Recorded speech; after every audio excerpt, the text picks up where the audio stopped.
right, so we're going live, and then I'm gonna see what we can do about getting Nicole on here. Oh, Okay. she's having issues. Ugh, of course, that's why I wanted her to get on early. What about Lisa? She's not able to do it. That's why I was telling you she's not able to. Okay. Okay. So we are live on Facebook. Let me help one of our members get on.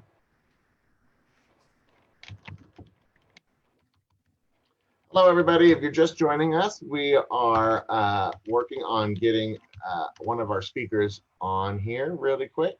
So everybody just deal with us.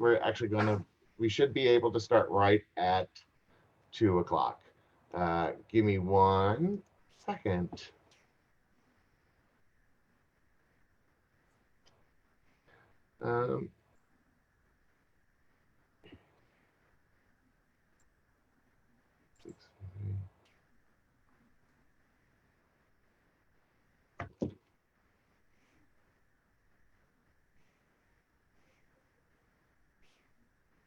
Oh, and we have Jay from Ultimate Bridal is waiting in the waiting room. So that's awesome.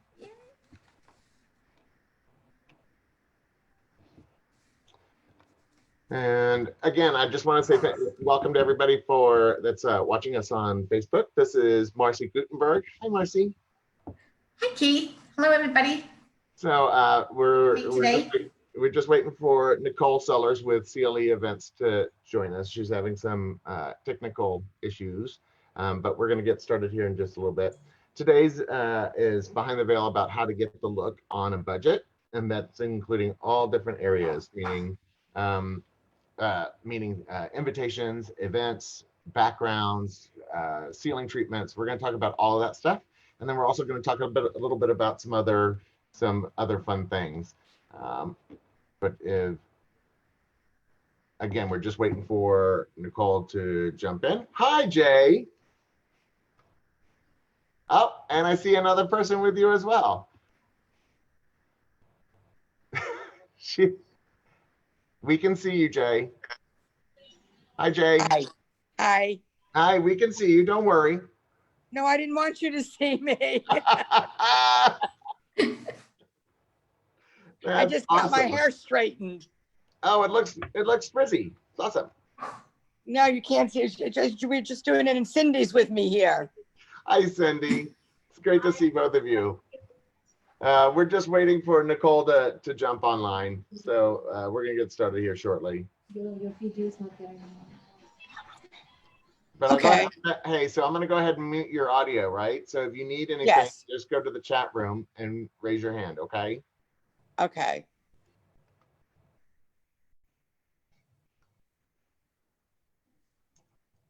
And there's Brooke Logan Stoner. Excellent.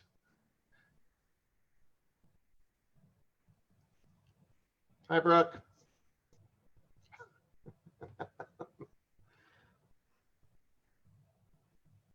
Hi, Brooke.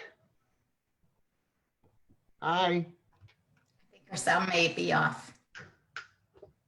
Oh, there she goes. And Nicole. Hey, hi. Hi, Brooke. hello, everyone.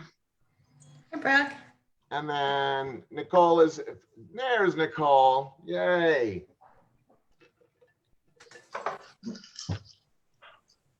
There she is. Hi, hair. Hi. Hello. What are you drinking? Yeah, what are you drinking? This leftover. All right, so I'm glad Nicole could join us.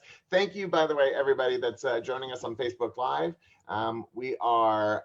This is Behind the Veil, episode 4. Today is really talking about how to get the look. Of course, we're going to do some other fun things along the way and talk about all your questions, because I did get a bunch of questions in about weddings in general. So we're going to talk about a little bit about that. But in the meantime, I'd like to introduce Marcy Gutenberg. Marcy is with an invitation. An Affair to Remember by Marcy. Thank you. An Affair to Remember by Marcy. My gosh, it's like I say it a million times. I can't believe I didn't remember that. So Marcy, tell us a little bit about you and your company. I actually have been in the event industry for over 30 years. I started in the hotel side doing catering and events, and I worked in various departments. Then I decided that it was time for me to get into some different areas. So I moved on from hotel. I was with a luxury hotel in Orlando for 10 years, moved on to South Florida after my tenure with a fine dining restaurant. And then I started my own company 13 years ago. So now it's been 13 years with my invitation company. I specialize in invitations, favors, and accessories for all kinds of events, weddings, bar and bat mitzvahs, quinceañeras, and such. Love it. And then also we have Nicole Sellers with CLE Events. Nicole, tell us a little bit about you and about your company. Hi, everybody. I'm Nicole, and we're with CLE Events and Rentals, and we specialize in decor. So if you're looking for one piece, just something that's maybe sentimental or interesting to add to your wedding, or an entire collection like a vintage lounge grouping, or you're having a pirate themed event or Gatsby or whatever it may be, we can help you out with that. So from one piece to the whole room, we help you bring your vision to life. I love it. And then obviously, we've saved the best for last. It's Brooke Loganstoner. We're Of the best even. So we're super excited to have you on. And so Brooke is my assistant and helps me with a ton of videos. And so I'm just really excited to have her as part of our discussion today. So Brooke, why don't you tell us a little bit about you and what you do for me? Hello, everybody. My name is Brooke Stoner. Most of you know me as Keith's assistant. Basically, I do what the man tells me to do. I do pretty well.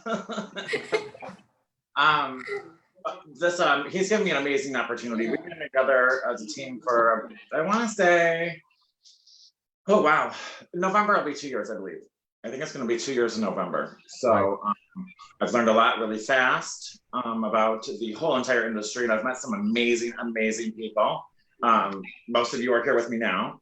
So most of my background is in hospitality for 25 plus years. I've been in the industry, so that training has also helped me to. Well, I'm just super excited that you guys are a part of it, and I'm glad that you all are here with us. And so the people that have just joined us, by the way, I'm muting your microphones. If you want to ask a question, just put it in the chat section on the right-hand side, and then we'll get those questions answered. Okay. So let's get into this. So our focus today is how to get the look on a budget. But I thought I would start with something a little fun, because obviously we're all at home. And we're all trying to find new and creative ways of coming up with how to stay, active and have some fun at home. And so this was actually done by my cousin, and I think you guys are going to really enjoy it. And I'll tell you how she got this look. Where is it? It might help if I went to the right thing. Oops, there she is. Okay. Here we go. So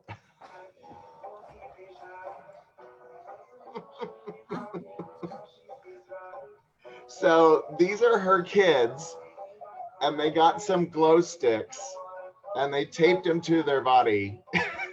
Oh, that's so cute. Clever. That's very fun. Yeah. I know. So they had I thought that was so cute. It's a fun way to have some fun with your kids, at home. I just thought that was super darling. I mean, it goes on for much longer, but I figured, you get the gist. Anyway, so, that's a great way to talk about how to get the look on a budget, because we've all seen that on America's Got Talent, and we know that cost a fortune to do it on America's Got Talent. And here, somebody figured out how to do it in their home with glow sticks, right? I mean, talk about getting the look on a budget. Much better than tipping cars over. Yes, definitely much better than tipping cars over. I love it. Oh my goodness. So I wanted to, so we did get a bunch of questions, and so I'm going to get right into it. Let's see. Our budget is getting spread thin. What are the basics that guests expect when it comes to a wedding? And let's see. Let's talk to Nicole. Nicole, when people are invited to a wedding, what are the basics that you think, as a planner, as an event professional, that people are expecting from that wedding? Well, most people expect some type of a meal. The requirement. They expect to see your ceremony. They're there to join in for beautiful occasion, but honestly, they expect to have food. They expect to have drink. They expect to be entertained to a certain extent. But right. How you do that can be really completely up to you. If your budget is tight, be creative about it. Look for, obviously weekends are the most expensive. Night times are the most expensive.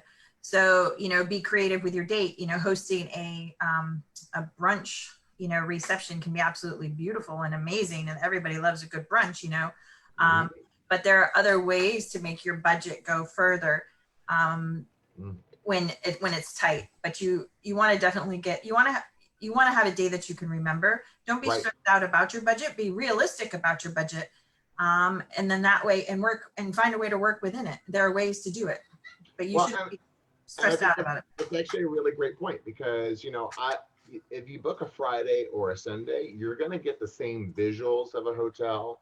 Let's say you're doing the event at a hotel, and let's say we're talking about a Conrad or a Westin or even a Four Seasons. When it's a higher level, you're sometimes able to get into those hotels for a less minimum, for a smaller minimum, on a Friday or a Sunday evening, or even a Thursday evening. I mean, I have clients that are going on a Thursday evening now, because moving dates, and there's not a lot of availability, and what's the future going to hold for us. So I think that's really smart. I mean, Brooke, we just did a brunch wedding before all this started.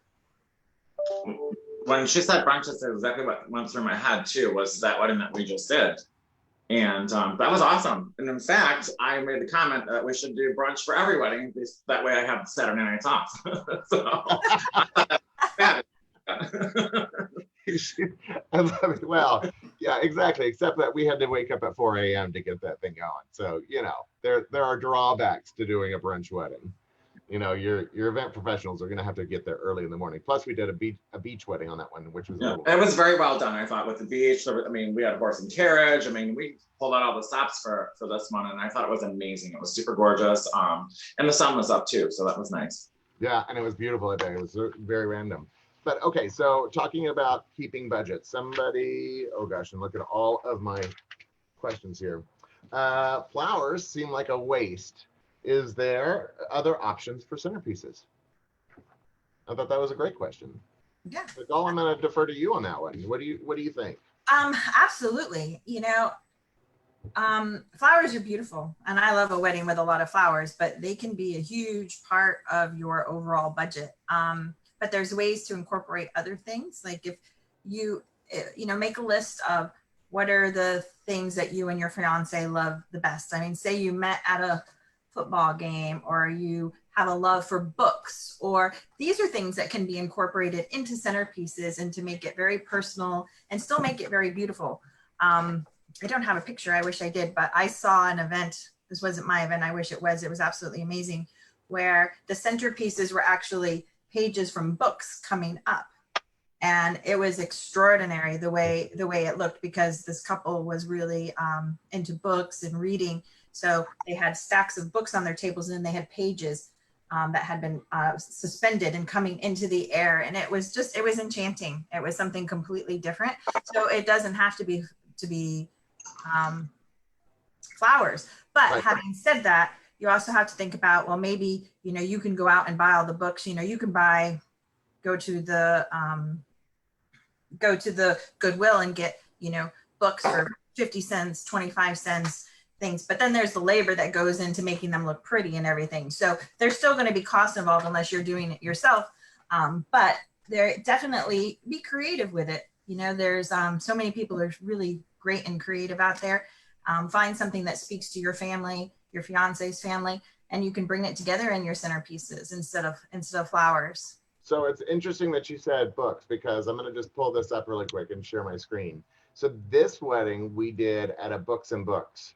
I mean, literally at a bookstore. And I mean, talk about figuring out a unique way to do things.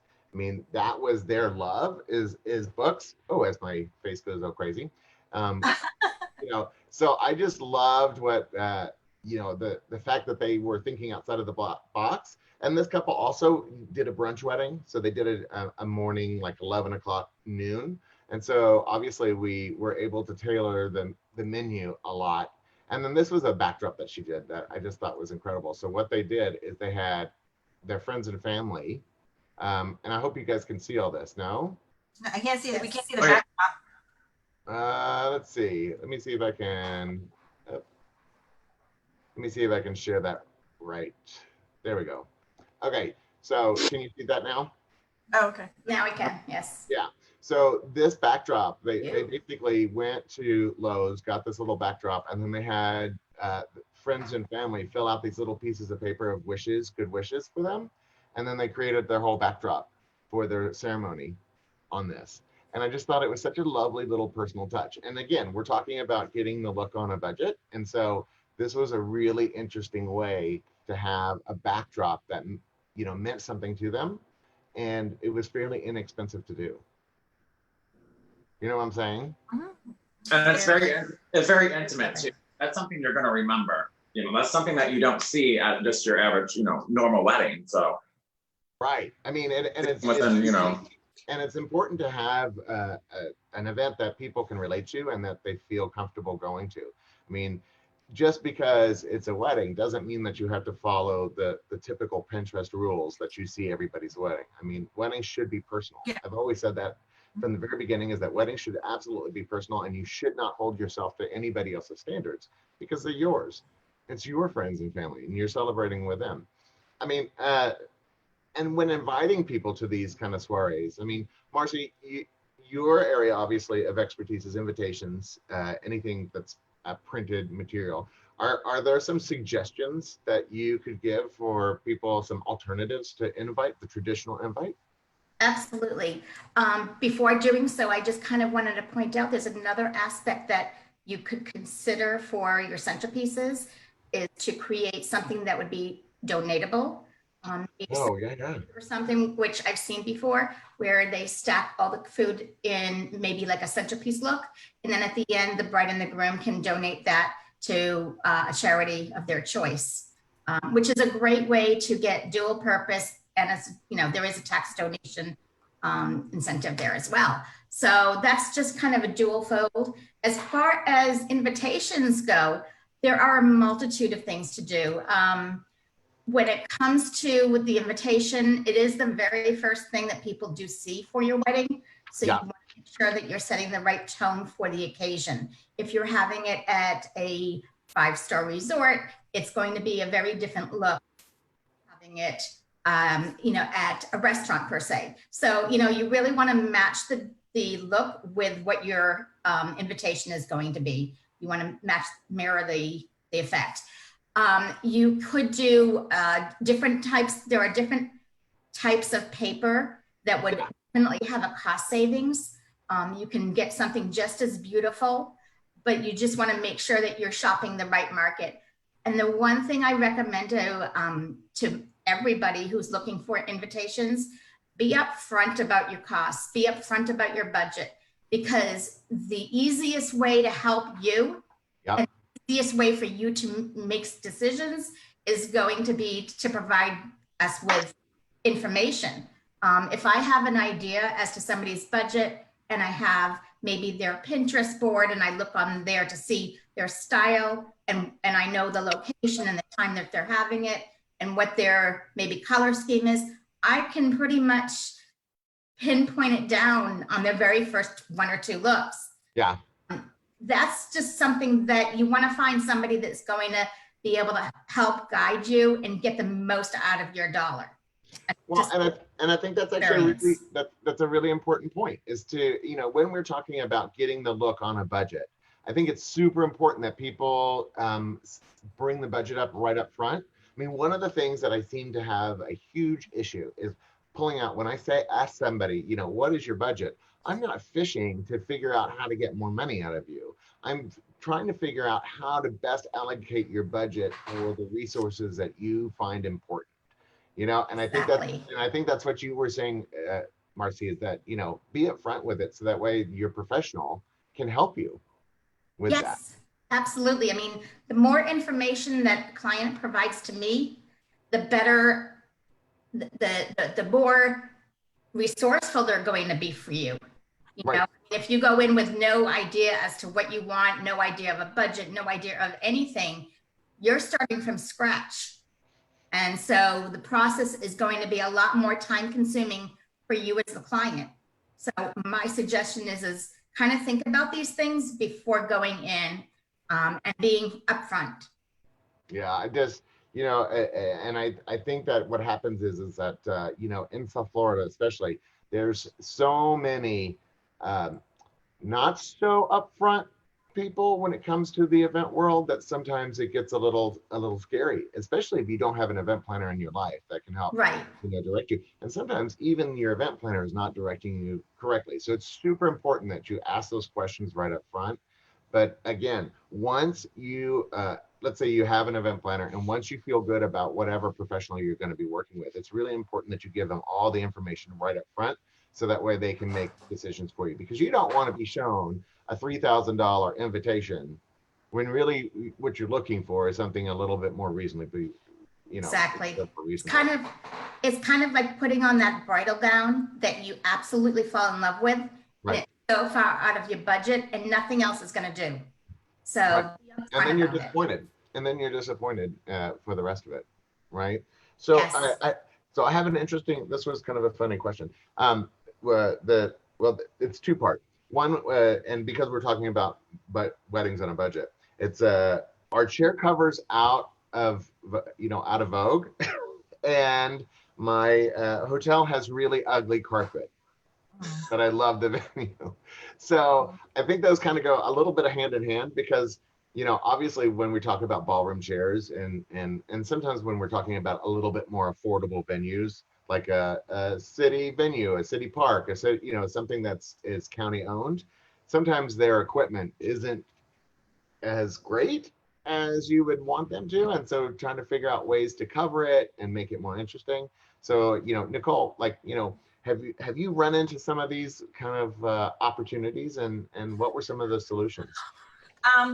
There's not much you can do about carpets. Almost every public space, regardless of where you're doing it, the carpets are always hideous. It seems disgusting. like it's like literally they had a competition about how ugly the carpet could be. I mean, yeah, you know.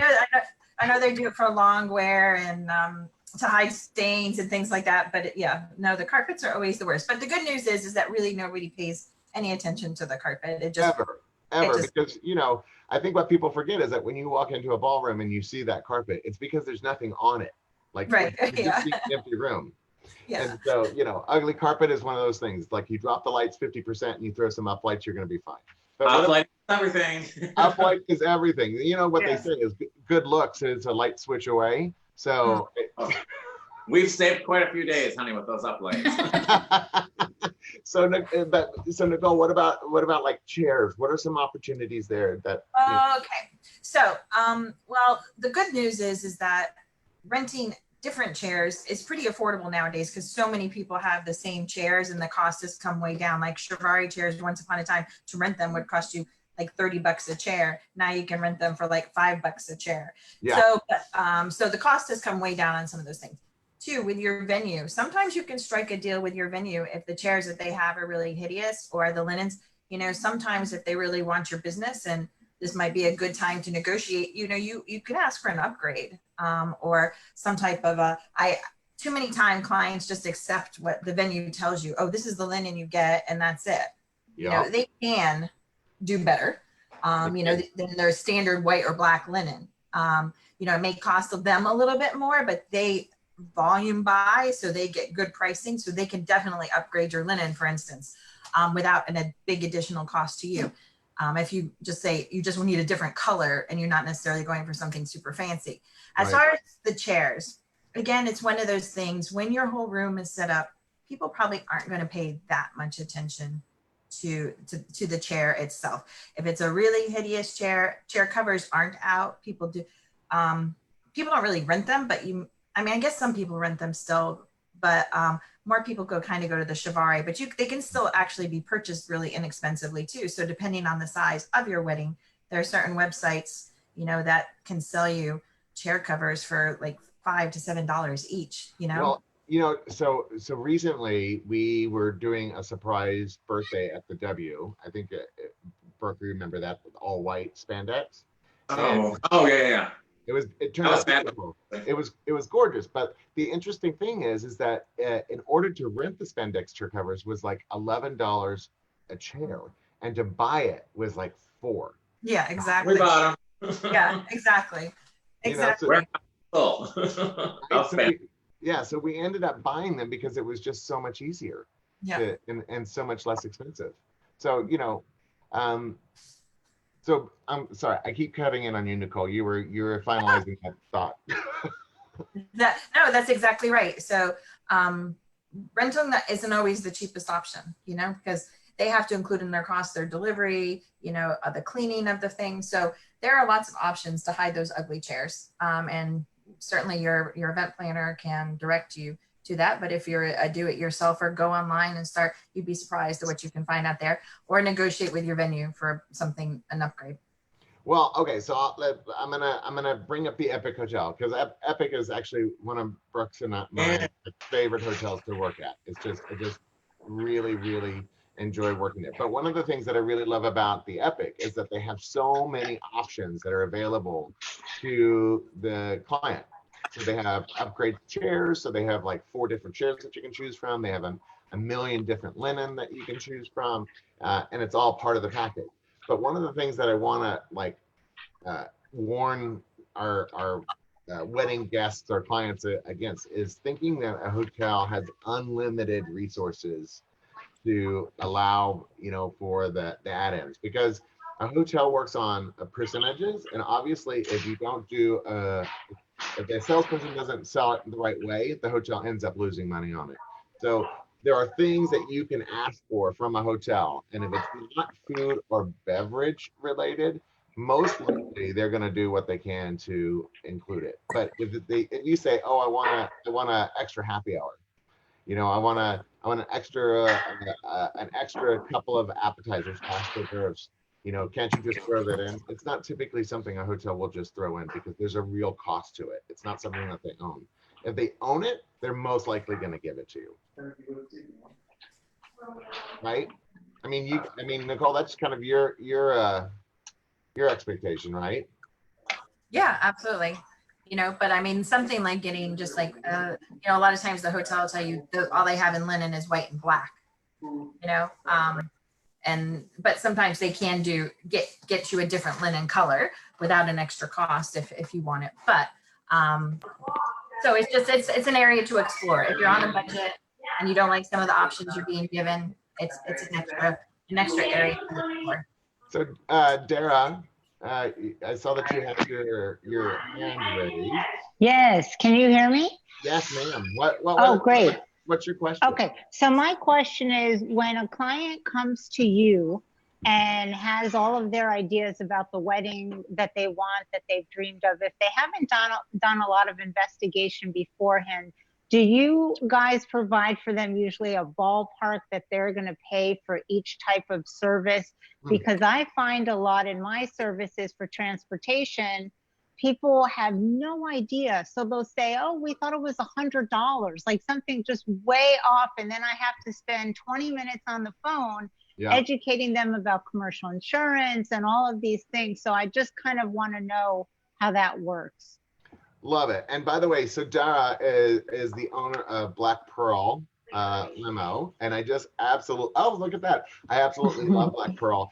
And she joined us just totally by random, but that's actually a really great question. And I just wanted to do a little shout out to Black Pearl, because we love you guys, because you do a great job. Thank you. For our people. But I think that's super important for Marcy. I mean, when people come to you and say, I'm thinking about an invite, do Yes. you give them that kind of ballpark kind of I do. I do. I mean, honestly, it really depends on the couple. Everyone's expectations is different from one another. It's kind of like going in and buying a car, and all the features and the benefits are going to be different from one car to the next. So you really have to know that depending on your style, that's going to also play a factor in the cost. But on an overall scale, I mean, I do get people that will ask me, and I can tell you, I'm reading a lot of literature out there. There's a lot of misinformation. so much? First and foremost, it's very confusing, not only to the customers, but the clients, but it's also confusing to me because it's not really indicative of what I see on a daily basis. I mean, on an average, you're talking for, just to kind of give people an idea of what invitations cost, a budget invitation, a budget-friendly invitation is going to be somewhere around 3 to 5%. A semi-custom invitation would be somewhere around the 5 to maybe 14%. And then you're talking about 15 and up for a custom invitation. Yeah. But again, you can still buy a beautiful invitation and it may be more cost effective if you're getting a budget-friendly invitation. You just have to be willing to kind of work with your invitation consultant to find the right invitation to match your fare. Yeah, and that's actually something I say to people all the time because they say, oh, what is a typical cost of a wedding of 100 people? And I'm like, well, let's talk about what you're looking for, and then I can give you some ideas. But absolutely, when people ask me like, what do chairs cost? I'm like, oh, a Chiavari is about $350 per chair plus, delivery, and it can go on up to like 15 to and even 20 depending on the style of chair. And the same thing comes with food and beverage. Like, because I've done food and beverage and because I used to be a director of catering, I understand what hotel costs are. And so I'm able to then tell my clients, it's like, if you go to a Ritz-Carlton, expect to pay this much. If you go to a Westin or a Marriott, expect to pay this much. I mean, I think it's super important that us as event professionals and tell our clients, what is customary, what is typical. And one of the things and Dara, I think that you brought this up, a really great point, is that a lot of people don't understand what transportation costs really are. I mean, tell us a little bit about your company. Since you're on, I might as well bring you on into this conversation. And what are the kind of the different costs per hour? Like, is there a minimum number of hours? Is there? And I gotta unmute you before you can say too much. Hold on, let me unmute you. There we go. There we go. Oh.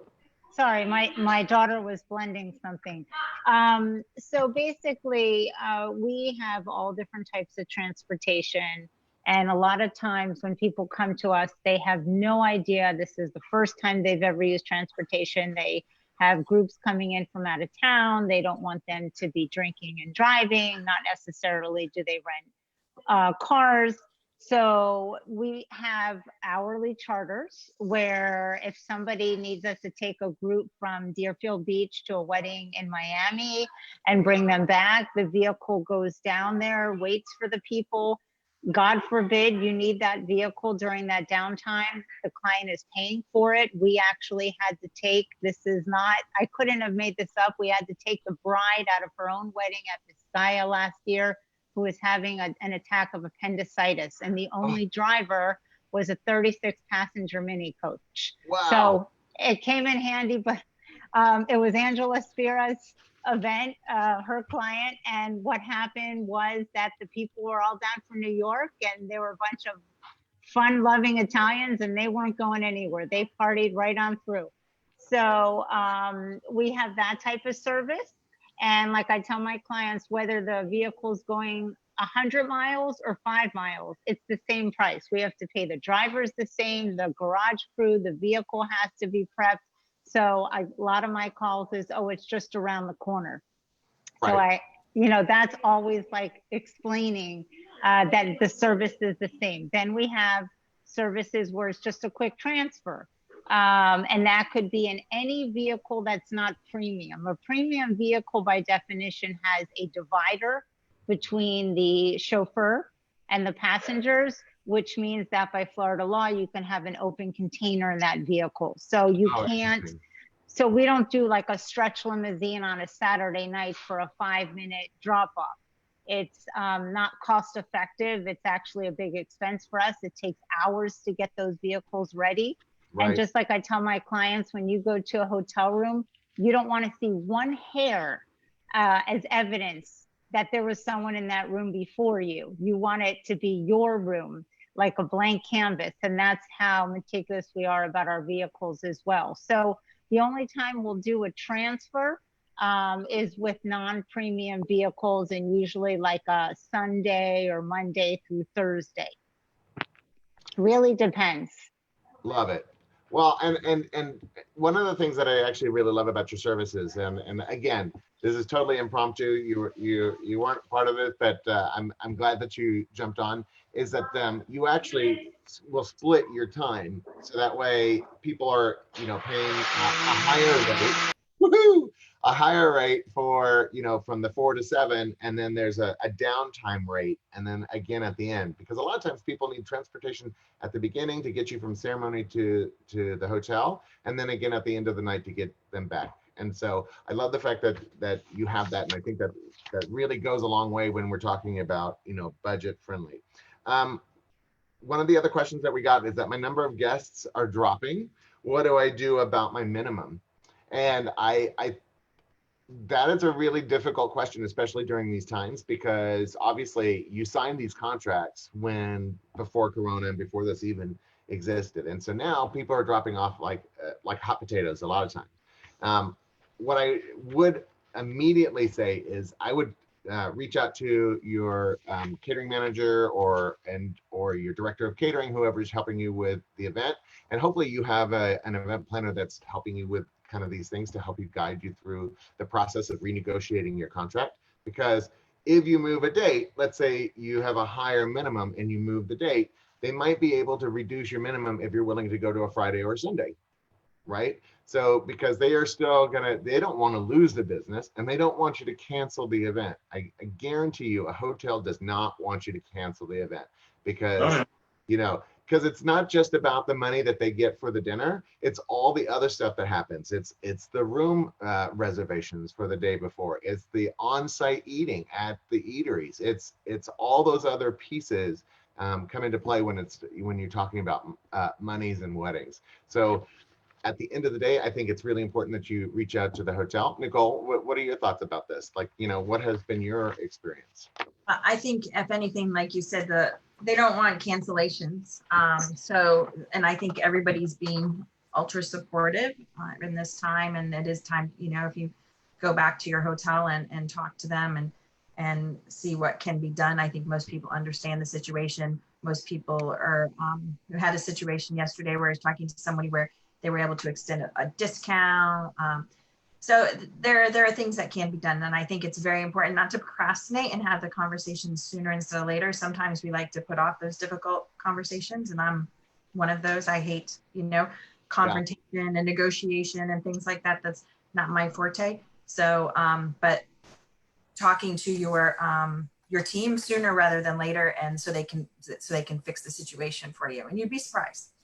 It's amazing, and I always tell people that when I get involved with a wedding, I always talk about let's talk about the money first, because money is a super sensitive subject that can create lots of drama between family members and parents and kids and even couples themselves. So I'm like, if you deal with those kind of hard issues right up front, then you have some time to get over them and to have that to have that memory fade so that you're more in the moment. Right? Get rid of the money conversations now, get those done, and then then you can focus on the fun stuff in the wedding and what have you. So talking about stressful situations, one of the questions that we got was, where'd it go? It was really interesting. It was, While you're looking for that, another option for if you're not meeting your minimum, sometimes if you can't meet that minimum because of the number of guests, you always have that option of also upgrading your menu. I actually had a couple that dropped their guest count dramatically, and we went and upgraded their menu, and they had a beautiful affair. Right. In the end, they were just so appreciative of the fact that we could do anything for them at that point. And they had they did have a lovely affair. Well, So, and you can add appetizers, you can, there's little things that you can do, or there's big things that you can do. well, and I'm glad that you brought that up, because I completely forgot about this point, is that a lot of times hotels have partnerships with different vendors, and sometimes you can add a service through the hotel that goes towards your minimum. So like Frost 321, right? An alcoholic ice cream that is awesome, by the way. If you haven't tried Frost 321, do Frost. Check them out, Frost 321. But they have partnerships with some hotels that you can add on their services through the hotel, and it counts towards your minimum. So sometimes that's a possibility, right? And other times you can add on a rehearsal dinner. You can add on a farewell brunch. All of those things will count towards your food and beverage minimum. So it's really important to have that conversation with your director of catering or whoever your event professional is that's helping you with that. So not to be a downer on this, but where was it? It was just, oh gosh, it was about death. Sorry. Oh, here we go. What do I do with the death of a parent or a relative within a short period of time of the wedding? In regards to, so in other words, do they continue the wedding? Do they change the date? So, that's a super sensitive subject, and obviously not something that people typically want to talk about. And, you hope to God that nothing ever happens, but it does. I mean, because life is messy, right? Mm-hmm. And so, have you had any experience with this in the past, Nicole? Unfortunately, life is messy, like you said, and certainly you can't plan for some things, but most of the situations where I've seen where there's been a death or of a close family member prior to an event is they found a way to incorporate something into the wedding, whether it be, a seat at a table for them, whether it be pictures, whether it be, they find a way to kind of address it and incorporate it and to make it, because since it's a lot of group is family together on top of it, especially at a wedding, to find a way to help remember the person, but still keep it upbeat. And most of the time that person who passed away, I'm sure they probably wouldn't want you to cancel or delay on their behalf. They want you to have your special day, and they're with you in spirit if they're not there in person. So I think just remembering them and honoring them, and you can do that by having your day. Yeah. And I think that's actually super important. I tell people that, I tell my clients that all the time. I'm like, if unfortunately we've had, when you've been in this business as long as I think most of us have been, we've run across those experiences where a parent dies or somebody has cancer or something that comes up. I've even had a wedding move forward 6 months in order to accommodate somebody that was about to go. I was just gonna say, tell that. So touch on that story a little bit, because I do know one of the weddings from not before pre-Brooke Stoner, you had a situation that you had to deal with concerning this. So yeah, so the unfortunately the mother of the bride ended up having lung cancer, and they had she was stage 4. They didn't give her a lot of time, but they wanted to make sure that she was involved. And so they actually moved the wedding up 6 months in order to make sure that she could still be a part of it. And I think that's the important piece here, is that, life is messy, but people want you still to enjoy your day.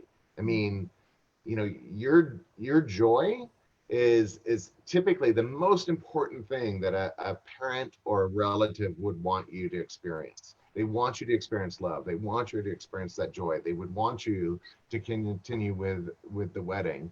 And again, exactly what Nicole said, is like incorporate them a little bit into the wedding. I mean, obviously we don't want it to become a memorial. No. I mean, right, but that's why they spend money and the time and the preparation, and some of them actually pay for these events and the weddings and stuff like that. So going into that, that's at the forefront. That's what the whole entire the gig was all of that combined, and then all of a sudden you fall into this tragedy, unfortunately, So, you know, clearly the intent at the beginning was for all these great things to happen and to experience this intimate thing. Right. So, you know. Yeah, again, and Marcy, what about when it comes to invitations with the death of a parent? Because I know that the wording is typically done differently. Yes, one it parent is. that has passed. It is. Well, first of all, the fact that there is an occasion to celebrate, it is still a celebration. You know, some religions, they say that you should continue on with the celebration because it's a good deed. So typically in the Jewish religion in particular, it is considered to be a good deed for a marriage. However, you would not have the occasion celebrated with entertainment per se, but you would have the other experiences and it would still be a happy occasion.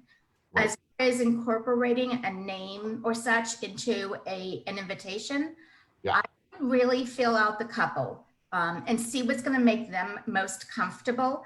Some people, they want names on the invitation, some do not. Typically these days, a lot of brides are doing, you know, brides and grooms, or brides and brides and brides and grooms and grooms. They're planning their own occasion. So they don't necessarily have a parent who is being, you know, who is the host of the wedding. So you could do, you could either not put their name on, or if they really want to put their name on, then you would word it as such, the son of, you know, the late Mr. So-and-so. So you touched on something I think is really important. You said the host of the wedding, because couples are more likely to be the major contributor to their own wedding these days than parents. Yes. Are you seeing a change of the Oh, absolutely. of and just taking out that piece and just saying the wedding of? A lot more couples are planning their own wedding. Yeah. And so that's more so than, you know, it used to be the older way to do it, or the traditional way used to be that you would always have the parents' names on their invitation, and then you would have the bride and groom's names on there as well. But it would be the host names would typically be at the top of the invitation. Then sometimes they'll put it at the bottom, you know, instead. But these days, couples are actually planning their own weddings, and they're not necessarily putting the parents' names on the invitation. And so then that helps out with all of those things. And so yes. I just wanted to go back because Dawn Costello, hi Dawn, it's nice to see you. So Dawn had said hotels will be reducing the allotted number of guests in order to accommodate the 4 feet between seated guests. I think actually that's and it goes back to the minimums required, and obviously with social distancing, there's going to be some changes that happen with hotels, and I think that may work out in the favor of our clients as well when it comes to that. So let's lighten this up a little bit. I don't want to invite my work associates. How do I do this? Don't invite them.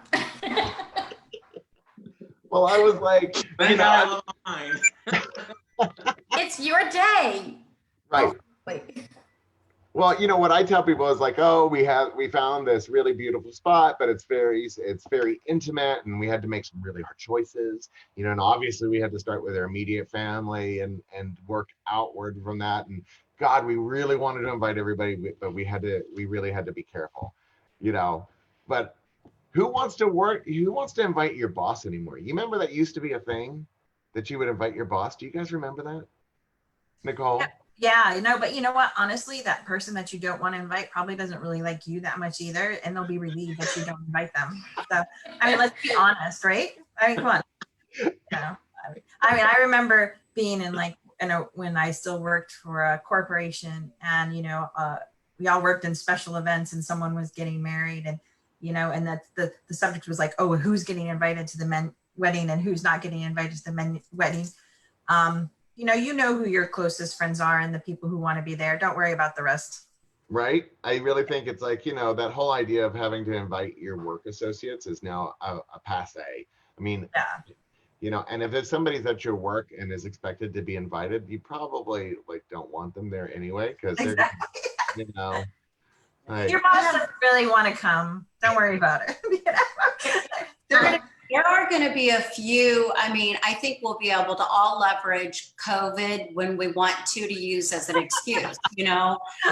Sorry, the hotel, you know, they're enforcing the social distancing. We can only have half the amount of people. I mean, there's going to be a lot of ways we're all going to probably be telling slight little white lies and blaming it on COVID. Right? And I think that's absolutely Yeah. appropriate. I feel like that's absolutely appropriate. I see Marcy trying to talk. Yes, Sorry. I actually have people that will come in here with no idea of how many invitations they need because they haven't even thought about their guest list. And Right. I say to people, when you're making your guest list, think about who you're going to be talking to in 10 years. Because, Yeah. you know, I mean, a lot of times people, they overextend and, you know, first of all, if you're trying to have, you know, save some money somewhere, that's an important part of it because it's not just one facet. You're talking about every facet of that wedding is Yeah. affected by adding people onto that list. But more so for the fact that, you know, it's really about making sure that your relationship is going to be there down the road. And I love the idea. I love that 10 years down the road. Like, you know, are you really gonna really still want to talk to these people in 10 years? Because there's not a lot of people in this world that you're like, really? 10 years from now? You know, and how many of us have gone through this and looked back and said, why the hell did we invite them? You know? And it's like learn from our mistakes. And I love that the fact that Don's like, oh yeah, use COVID to your advantage, man. I mean, we might as well. This thing's a bitch, so you might as well use it a little bit to your advantage, right? So I was actually, that's funny. Somebody just told me a joke. I just saw this joke where it said that I used to cough to. Oh wait, what was it? Wait. Yeah, I used to cough to cover a fart, but now I fart to cover my cough. I saw that post. I thought you were going to tell the elephant joke. No, we're not telling that elephant joke. No. And if anybody wants to know that elephant joke, they can private message me. Anyway, so we're getting closer to the end of the time, but so a couple of last little questions, and I think this one's really specific to Nicole, was about ceiling draping. Is it still being done? Absolutely. I mean, I love a good ceiling treatment. There's so much you can do with the ceiling, but there are some things to think about. One, obviously your venue. Certain places only allow certain people to do things. Some have only one vendor who is allowed to say, for instance, if you need a lift to reach the ceiling, so what is the ceiling height? Right. And sometimes they will charge you, like some of these AV companies that have in-house contracts with hotels, especially, they'll charge you something crazy like $500 an hour to hang a chandelier. I mean, it's ridiculous. Right. So if a ceiling treatment is important to you, you really want to maybe figure out when you're looking at your venues what you can and can't do. Like historic properties like the Flagler Museum or Vizcaya or some of the different, won't let you hang anything or do anything to kind of Right. change the, so yes, they are still done. You can be creative with it. You can add flowers, you can have draping, you can have crystals, you can do all kinds of great things with ceilings, but you want to make sure that it's workable, that when you're allowed to, is they're not going to charge you an astronomical amount of money to do it. And then 3, do you need a lift? Do you not need the lift? Does the hotel have a lift that you can use? And this kind of goes into another area of like certification and insurances. Right. Anybody who you're working with, and especially when you're on a budget, sometimes when you get the cheapest price, it's not the best idea. Make sure everybody has their insurance, and that they have a COI, because a reputable vendor will have insurance and will be able to put the hotel as an additional insured on the insurance, which allows them to come in and do some of these things. So if you're working with someone who's, brand new in the industry, or someone who's kind of really giving you rock bottom prices, one of those reasons may be because they're not insured, and that's pretty important. So, and that goes into cost, as Yeah. you were bringing up earlier. So yes, ceiling treatments are definitely a thing. They're a great thing, and you can personalize it and make it how you want. You just need to make sure your venue, you're able to do that kind of thing. Well, and I mean, Brooke and I, luckily, we've steered our clients away from some really awful companies when it comes to ceiling treatments, because a bad ceiling treatment can turn that wedding into a 70s wedding. And Yeah. You know, I'm gonna interrupt on my fast. In fact, believe the last time I saw Nicole was we were tearing down an event that she did. And speaking of ceiling treatments with linens and crystals and stuff, and like she did an amazing job. Amazing job. that was fun. Be lucky enough to help her break down. So I actually got to see the whole picture as we went in, and she just Nicole. Let me just say this. I've been fortunate enough to meet you through Keith, and you have such a brilliant mind. And I'm saying this behind your back. I talk about you all the time. But she says good things. She says good things. So good. Just saying. She uses her mind and her creativity, and the ability to just transform anything is amazing. And I know a few things about transformation. Trust me, I do. And she is so great at that. And I love you, Nicole. I think you're amazing. And before I see your designs, it's like, well, let me see what her hair's gonna look like this week, because every day. I know. I got the pink hair. Well, one of the things that I remember you doing was where was it? Coconut Grove Casino, where you did the instruments. You hung the instruments from the ceiling and then did some upside down umbrellas. That was fantastic. There's crazy fun stuff that you can do. And again, it's a way to make it, like when we talked about those book pages early on, you can string pages of books and hang them from, there's all kinds of great things you can do. So ceiling treatments are not, I think with anything, you can get a dated look. It doesn't matter what it is. Sometimes you see the heads tables with the sweetheart with that a very elaborate draping. It can either look really interesting and classy, and sometimes it can just look kind of cheap and like a bad tablecloth. So I think that people forget that ceiling treatments does not mean it has to be draped ceiling. No, it doesn't. Treatment is it can be something completely different. I've seen flowers hung upside down by fishing line that covered the entire ceiling, which I thought was incredible. A lot of work though. So it's costly, even though it's just fishing line and flowers. Somebody's got to string all those fishing line and flowers. Well, and I think people forget that it's the labor typically that is the most costly. And that brings me into something, and this will be our last question. Flowers, real versus silk. Both. Both.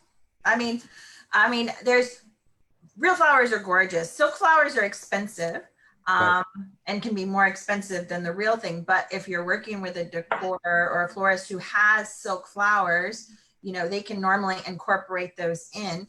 For instance, let's take some of the orchids. The orchids by the stem, which are a wedding staple, are really, really beautiful.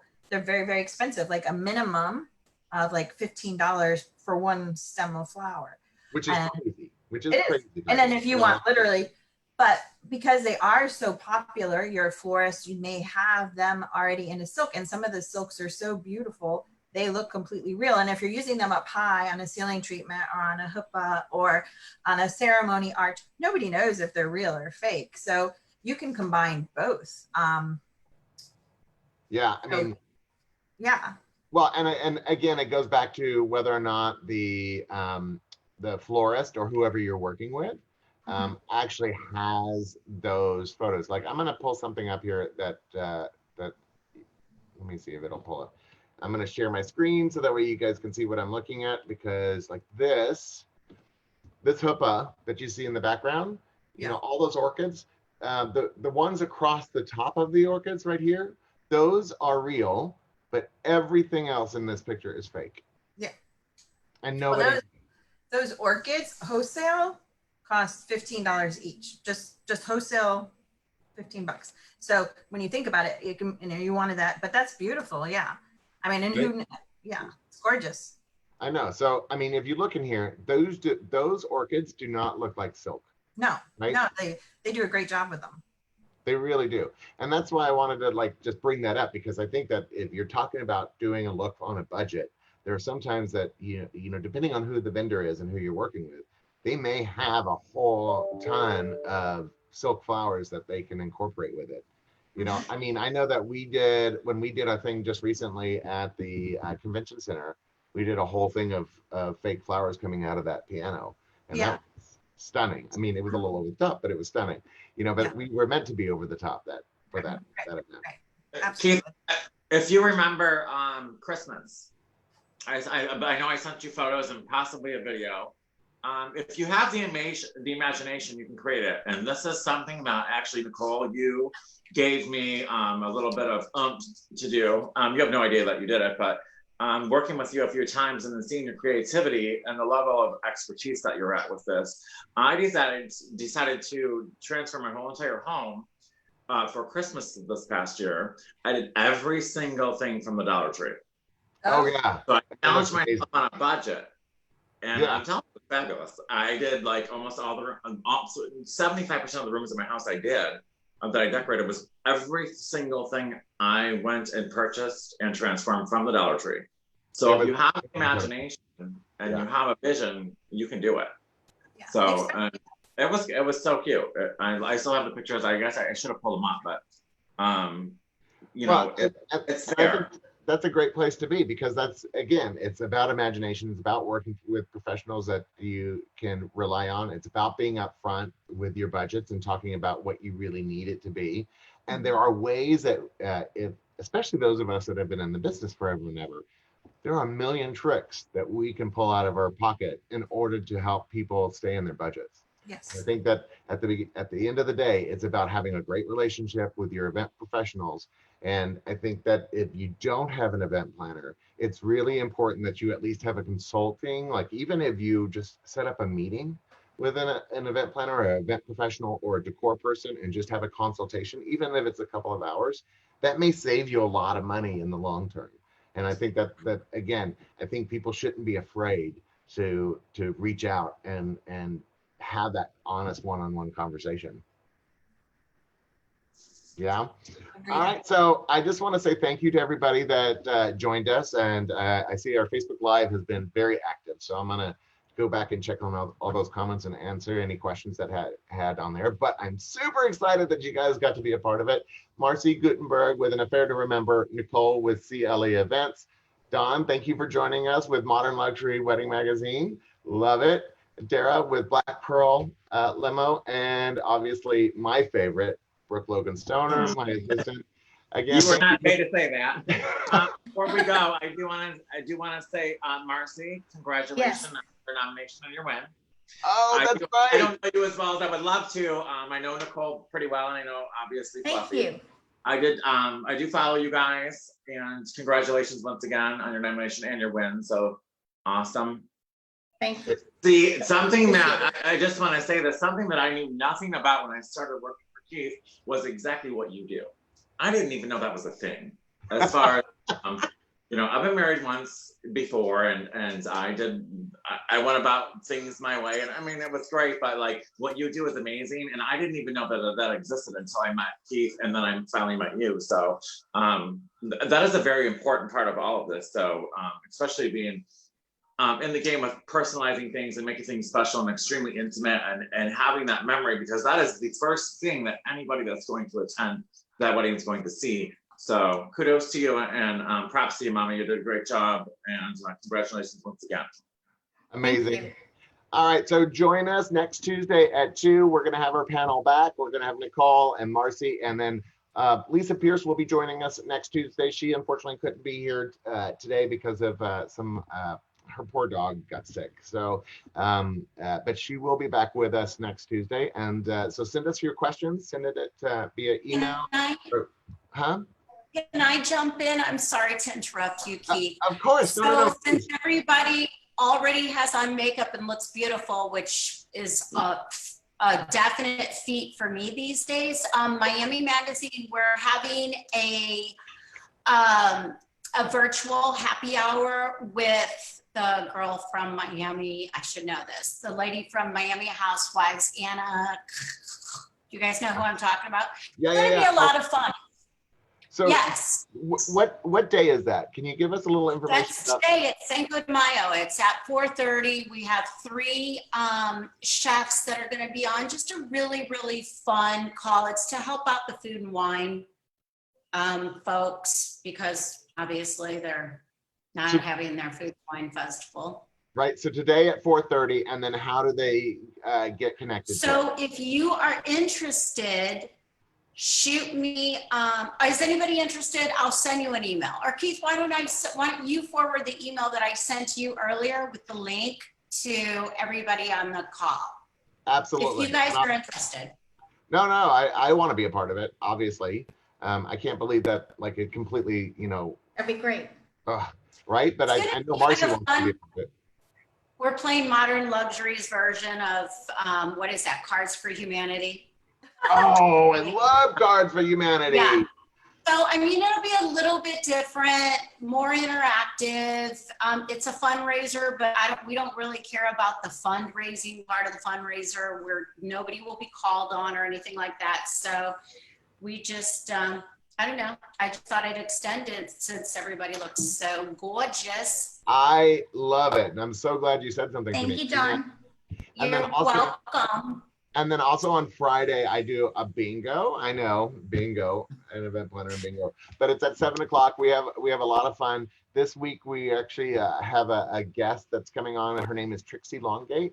She's ridiculously funny, but we'll be putting out ads on that. And that raises money for the Smart Ride, which is a charity bike ride that raises money for 6 different HIV charities in Florida, which is obviously badly needed. But again, 4:30 today, join Dawn and Modern Luxury Magazine for their online happy hour. And then again, it's going to be with one of our local desperate housewife celebrities, right? Not Desperate Housewives, Housewives of Miami. A whole nother, that was a decade ago.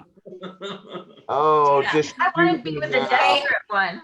I do it all the time. It's a very fine line. I know, but Desperate Housewives was this huge TV show that I used to love, and now, of course, oh my God, Housewives. And which was she? Housewives of New York or Housewives of? No, it was. I'll tell you her name. It's Anna. Hold on, I gotta cheat.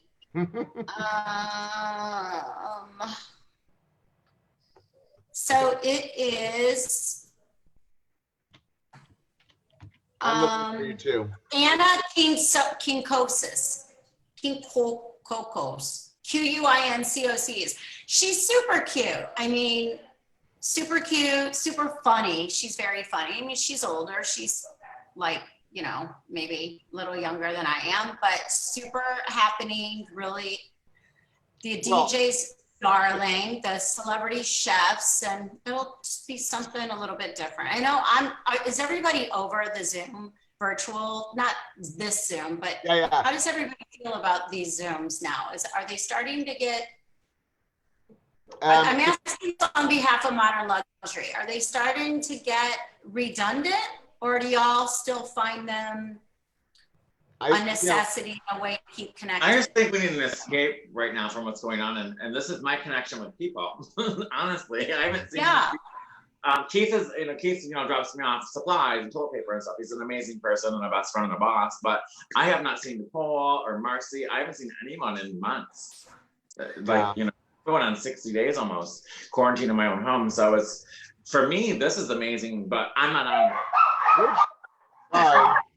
Something. No, but I think there's a lot of people that are alone, and that this is the argument. So we had half our team that was saying, no, we got to start scaling back. And my opinion was, I think they continue to keep people connected. And listen, if you're over Zoom, then don't want, Well, and I think, it depends on the subject matter. I love the fact that we have a great rapport with the people that are on this panel, and that we're able to, every week we get a little deeper and a little bit more into more specifics about the wedding.